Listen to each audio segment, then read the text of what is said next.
दिल्ली में उस रात जश्न मनाया जा रहा था, लेकिन भारत की राजनीति का अगला बड़ा खिलाड़ी दिल्ली में नहीं था। 4 मई 2026 दिल्ली का भाजपा मुख्यालय रोशनी, नारों और कैमरों की फ्लैश से भरा हुआ था। हर तरफ जीत का उत्साह दिखाई दे रहा था। टीवी एंकर लगातार बता रहे थे कि भाजपा ने एक बार फिर भारतीय राजनीति पर अपनी पकड़ मजबूत कर ली है। देश के सबसे बड़े नेता अगले राजनीतिक कदमों पर चर्चा कर रहे थे, भविष्य की रणनीतियां बनाई जा रही थी। लेकिन उसी रात भारत की राजनीति की सबसे दिलचस्प कहानी दिल्ली में नहीं लिखी जा रही थी। करीब 2000 किलोमीटर दूर ब्रह्मपुत्र नदी के किनारे एक ऐसा आदमी बैठा था जिसे कभी कांग्रेस ने सिर्फ एक क्षेत्रीय नेता समझकर नजरअंदाज कर दिया था, लेकिन आज पूरा नॉर्थ ईस्ट उसकी राजनीतिक रणनीतियों पर चलता दिखाई देता है। एक ऐसा इलाका जहां कभी भाजपा का नाम तक कमजोर माना जाता था, आज वहां भाजपा सबसे बड़ी ताकत बन चुकी है। असम में बहुत से लोग उसे मामा कहते हैं, लेकिन विरोधियों के लिए वह भारतीय राजनीति का सबसे आक्रामक और खतरनाक रणनीतिकार है। और अब धीरे धीरे दिल्ली में भी एक सवाल गूंजने लगा है, क्या हिमांता बिस्वा शर्मा भविष्य में भारत की राष्ट्रीय राजनीति का सबसे बड़ा चेहरा बन सकते हैं? क्या एक दिन वे प्रधानमंत्री पद की दौड़ में दिखाई दे सकते हैं? लेकिन इस सवाल को समझने के लिए पहले असम को समझना पड़ेगा, क्योंकि पहली नजर में असम सिर्फ एक खूबसूरत राज्य दिखाई देता है। चारों तरफ फैले चाय बागान, ब्रह्मपुत्र रिवर का विशाल बहाव, बारिश में डूबे पहाड़ और इतनी हरियाली कि कई जगह किसी पोस्टकार्ड जैसी दिखाई देती है। लेकिन असम की कहानी सिर्फ खूबसूरती की कहानी नहीं है, यह पहचान की कहानी है। एक ऐसे डर की कहानी जो दशकों से वहां की राजनीति को नियंत्रित करता आया है। अपनी भाषा खो देने का डर, अपनी संस्कृति बदल जाने का डर और धीरे धीरे अपने ही राज्य में पीछे छूट जाने का डर। शायद यही वजह है कि असम की राजनीति हमेशा बाकी भारत से थोड़ी अलग रही। भारत के बाकी हिस्सों से पूर्वोत्तर को जोड़ने वाला सिर्फ एक बेहद संकरा रास्ता है, जिसे सिलीगुड़ी कॉरिडोर या चिकन नेक कहा जाता है। लंबे समय तक असम को यह महसूस होता रहा कि दिल्ली उसकी पहचान और उसकी चिंताओं को पूरी तरह समझ ही नहीं पाती। सदियों तक यह क्षेत्र अहोम किंगडम के अधीन रहा। करीब 600 वर्षों तक अहोम शासकों ने असम की सांस्कृतिक पहचान को बाहरी शक्तियों से बचा कर रखा। जब उत्तर भारत में दिल्ली सल्तनत और बाद में मुगल साम्राज्य अपनी सत्ता फैला रहे थे, तब असम अपनी स्वतंत्रता के लिए संघर्ष कर रहा था। 1671 का बैटल ऑफ सरायघाट असम के इतिहास में सिर्फ एक युद्ध नहीं था, वह असमिया अस्मिता का प्रतीक बन चुका था। इस युद्ध में लाचित बोरफुकन ने सीमित संसाधनों के बावजूद मुगल सेना को रोक दिया था। आज भी असम में लाचित बोरफुकन सिर्फ ऐतिहासिक चरित्र नहीं है, वे गर्व और प्रतिरोध के प्रतीक हैं। और कई साल बाद एक नेता इसी ऐतिहासिक भावना को आधुनिक राजनीति के सबसे शक्तिशाली हथियारों में बदलने वाला था। फिर आया ब्रिटिश शासन। अंग्रेजों ने चाय उद्योग विकसित किया, रेलवे लाई, तेल उत्पादन शुरू किया, लेकिन इसके साथ शुरू हुई एक और प्रक्रिया, माइग्रेशन। बंगाल से मजदूर आए, पूर्वी बंगाल से किसान आए और धीरे धीरे असम की जनसंख्या बदलने लगी। असमिया समाज के भीतर डर बढ़ने लगा कि कहीं एक दिन उनकी भाषा, उनकी संस्कृति और उनकी जमीन उनके अपने हाथों से निकल न जाए। 1947 में देश का विभाजन हुआ, फिर 1971 में बांग्लादेश बना और इसके बाद ये डर और ज्यादा गहरा हो गया। दिल्ली के लिए यह सिर्फ माइग्रेशन का मुद्दा हो सकता था, लेकिन असम के लिए यह पहचान और अस्तित्व का सवाल बन चुका था। 1979 में बड़े छात्र आंदोलन शुरू हुए, सड़कों पर प्रदर्शन बढ़ने लगे, हिंसा और कर्फ्यू का माहौल बनने लगा।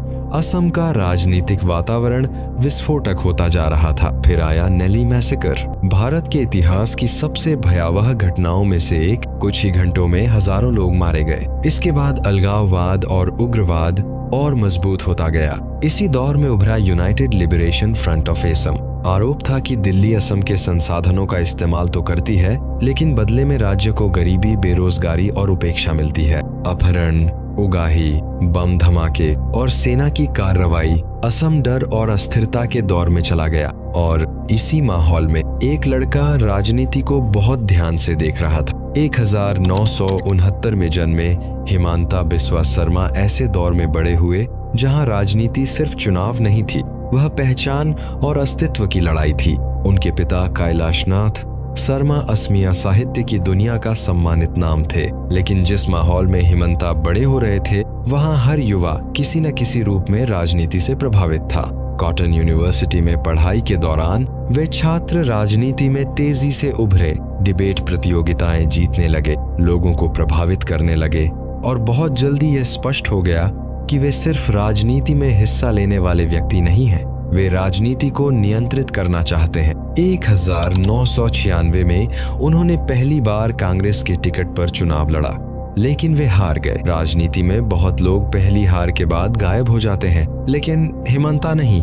उन्होंने अपनी सीट नहीं छोड़ी। दिन में वकालत करते, रात में लोगों के बीच दिखाई देते, शादी में शामिल होते, बीमार लोगों की मदद करते, अंतिम संस्कारों में जाते। धीरे धीरे वे सिर्फ नेता नहीं रहे, वे स्थानीय व्यवस्था का हिस्सा बन गए। कहा जाता है कि इसी दौरान उनकी मुलाकात पीवी नरसिम्हा राव से हुई थी। राव ने उनसे कहा था, चुनाव हारने के बाद भी सीट मत छोड़ो। हिमंता ने इस सलाह को गंभीरता से लिया और अगले 5 वर्षों तक अपनी जमीन मजबूत करने में जुटे रहे। 2001 में उन्होंने चुनाव जीत लिया और यहीं से उनकी असली राजनीतिक चढ़ाई शुरू हुई। उस समय असम में तरुण गोगोई की सरकार थी। बहुत कम समय में हिमंता को स्वास्थ्य, शिक्षा, वित्त और योजना जैसे बड़े मंत्रालय मिलने लगे। उनकी प्रशासनिक पकड़ तेजी से मजबूत होती गई। अफसरशाही पर नियंत्रण, मीडिया मैनेजमेंट और विधायकों के साथ मजबूत नेटवर्क। धीरे धीरे वे सरकार के सबसे प्रभावशाली नेताओं में बदल गए। असम में मजाक होने लगा था, मुख्यमंत्री कोई भी हो, सरकार कोई और चलाता है। 2006 तक उनका कद इतना बढ़ चुका था कि उन्हें असम का भविष्य माना जाने लगा। लेकिन राजनीति में सबसे खतरनाक संघर्ष हमेशा उत्तराधिकार को लेकर होता है। धीरे धीरे गौरव गोगोई राजनीति में सक्रिय होने लगे और हिमंता को महसूस होने लगा कि जिस कुर्सी तक पहुंचने के लिए उन्होंने वर्षों मेहनत की, वह परिवारवाद की वजह से उनसे दूर जा रही है। उन्होंने कांग्रेस हाईकमान से बातचीत की। कई विधायक उनके समर्थन में बताए जाते थे, लेकिन दिल्ली असम की राजनीति को समझने में असफल दिखाई दी। धीरे धीरे कांग्रेस और हिमंता के बीच दूरी बढ़ती गई और फिर आया 2015, एक ऐसा फैसला जिसने सिर्फ असम नहीं पूरा पूर्वोत्तर बदल दिया। हिमंता बिस्वा शर्मा कांग्रेस छोड़कर भारतीय जनता पार्टी में शामिल हो गए। शायद कांग्रेस नेतृत्व को अंदाजा नहीं था कि वह सिर्फ एक नेता नहीं खो रही, वह पूरे नॉर्थ ईस्ट में अपना राजनीतिक भविष्य खो रही है। भाजपा लंबे समय तक पूर्वोत्तर भारत में सीमित प्रभाव वाली पार्टी रही थी, लेकिन उसे एक ऐसे व्यक्ति की जरूरत थी जो वहां की जातीय, सांस्कृतिक और राजनीतिक जटिलताओं को अंदर से समझता हो, और हिमंता उस भूमिका के लिए बिल्कुल सही साबित हुए। उन्हें नॉर्थ ईस्ट डेमोक्रेटिक अलायंस का प्रमुख बनाया गया। इसके बाद पूर्वोत्तर की राजनीति तेजी से बदलने लगी। त्रिपुरा, अरुणाचल, मणिपुर, नागालैंड, हर जगह भाजपा और उसके सहयोगियों का प्रभाव बढ़ने लगा और हर राजनीतिक बदलाव के पीछे बार बार एक ही नाम दिखाई देने लगा, हिमंता बिस्वा शर्मा। 2016 में भाजपा पहली बार असम की सत्ता में आई। हालांकि सर्बानंद सोनोवाल मुख्यमंत्री बने, लेकिन राजनीतिक पर्यवेक्षक समझ चुके थे कि असली रणनीतिकार कौन है। 2021 में हिमंता खुद असम के मुख्यमंत्री बन गए, लेकिन मुख्यमंत्री बनने के बाद उनकी राजनीति सिर्फ प्रशासन तक सीमित नहीं रही। उन्होंने खुद को एक राजनीतिक ब्रांड में बदल दिया, एक ऐसा ब्रांड जहां विकास, आक्रामक राष्ट्रवाद, क्षेत्रीय पहचान और मीडिया नैरेटिव सब कुछ एक साथ मौजूद था। असम में मेडिकल कॉलेजों की संख्या तेजी से बढ़ाई गई, बड़े इंफ्रास्ट्रक्चर प्रोजेक्ट शुरू हुए, महिलाओं तक आर्थिक सहायता पहुंचाई गई, ग्रामीण इलाकों में भाजपा की पकड़ मजबूत होने लगी। लेकिन इसी दौरान विवाद भी बढ़ने लगे। सिटीजनशिप अमेंडमेंट एक्ट प्रोटेस्ट और नेशनल रजिस्टर ऑफ सिटीजन्स को लेकर असम में बहस तेज हो गई। कुछ लोग इसे असमिया पहचान की सुरक्षा मानते थे, जबकि विरोधियों का आरोप था कि इससे नागरिकता और पहचान का संकट पैदा हो रहा है। इसी दौरान पुलिस एनकाउंटरों को लेकर भी सवाल उठे, लेकिन हर विवाद के बीच हिमंता ने एक चीज बहुत प्रभावी ढंग से की। उन्होंने हर मुद्दे को राजनीतिक नैरेटिव में बदल दिया। 2024 के लोकसभा चुनावों तक आते वे सिर्फ असम के मुख्यमंत्री नहीं रह गए थे, वे भाजपा के राष्ट्रीय प्रचारकों में शामिल हो चुके थे। टीवी स्टूडियो में उनके आक्रामक इंटरव्यू, सोशल मीडिया पर उनकी सक्रियता और विपक्ष पर सीधे हमले उन्हें राष्ट्रीय स्तर पर अलग पहचान देने लगे। आज भारतीय राजनीति बदल रही है। कभी दिल्ली क्षेत्रीय नेताओं को नियंत्रित करती थी, लेकिन अब क्षेत्रीय नेता राष्ट्रीय राजनीति की दिशा तय करने लगे हैं और हिमांता बिस्वा शर्मा इसी बदलाव का सबसे बड़ा उदाहरण बन चुके हैं। उनके समर्थकों के लिए वे असम की सांस्कृतिक सुरक्षा और मजबूत प्रशासन का प्रतीक हैं।